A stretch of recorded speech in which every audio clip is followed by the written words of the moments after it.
جنگ بہتری کے لیے بھی ہو تب بھی بہت بری ہوتی ہے، اس لیے کہ جنگ میں تو کوئی اصول ہی نہیں ہوتے، اس میں ہر چیز کو تباہ و برباد کر کے رکھ دیا جاتا ہے، یہ صرف تباہیاں لاتی ہے، کئی پیارے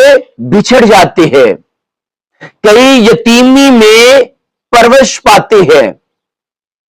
زندگی بھر کی کمائیوں میں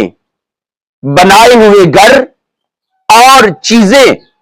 تباہ و برباد ہو جاتی ہیں، اور جب بارود گرنے لگتا ہے تو وہ یہ نہیں دیکھتا کہ یہ جگہ کون سی ہے، وہ یہ نہیں دیکھتا کہ اس کے آگے کون ہے، بلکہ وہ اپنی مرضی سے جہاں کا ٹارگٹ ہوتا ہے وہاں پر گر جاتا ہے۔ یہ کوئی خوش ہونے یا تفریح کا مقام نہیں ہے، بلکہ غور و فکر کرنے کی بات ہے۔ اللہ رب العزت ہمیں بھی اور ہمارے ملک کی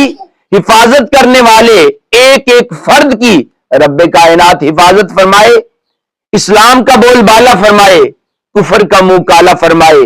اندرونی بیرونی سازشوں سے ہمارے ملک کو محفوظ فرمائے، اور ان کی حفاظت کرنے والوں کی خالق کائنات حفاظت فرمائے، آمین یا رب العالمین۔